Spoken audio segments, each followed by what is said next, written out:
La génération d'aujourd'hui est tellement oisive.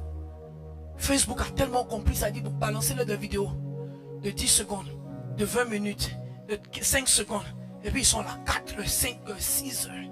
Je t'encourage de mettre l'application dans ton téléphone qui documente tes heures sur les réseaux. Et je t'encourage de mettre l'application qui documente tes heures de prière. Et chaque fois que tu commences à prier, faut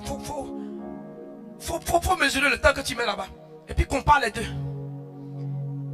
Et puis réalise pourquoi tu es fatigué. Parce que tout ce que tu regardes est dépressant. Je dis, les gens regardent quoi la télé?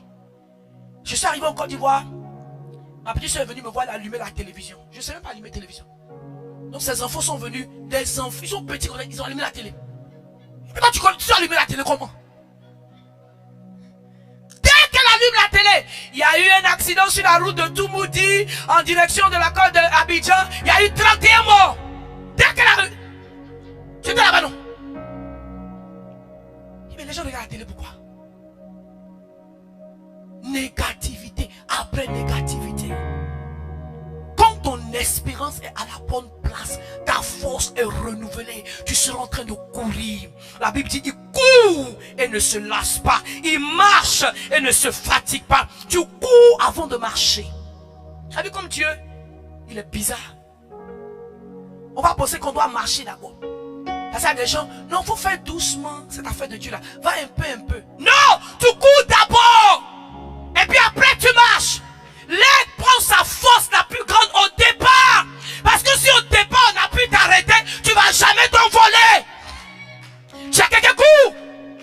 Donne-toi, prends les plus grands risques. Jette-toi, cours. Si tu sais que c'est Dieu qui t'a dit de faire cette œuvre, cours.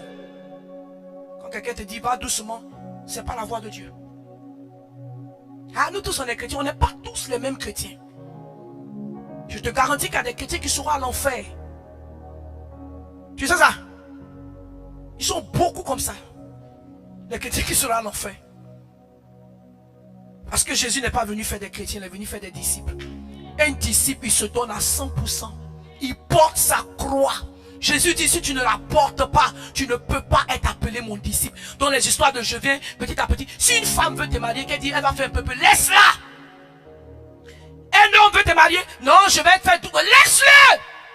Celui qui est prêt à se donner à 100%, Jésus est mort pour l'église, avant même que l'église ne vienne, avant qu'il ne sache que l'église allait dire oui. Le signe de quelqu'un qui est véritable, le signe de quelqu'un qui a toujours la force, c'est son engagement à 100% dans ce qu'il fait. Jésus s'est donné à 100%.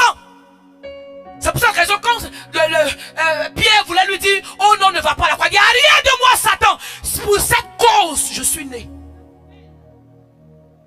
Quand tu es engagé à 100%, ta force est renouvelée. Là où les gens sont fatigués, tu te réveilles le matin, ta force est renouvelée. Parce que tu as un engagement à 100%.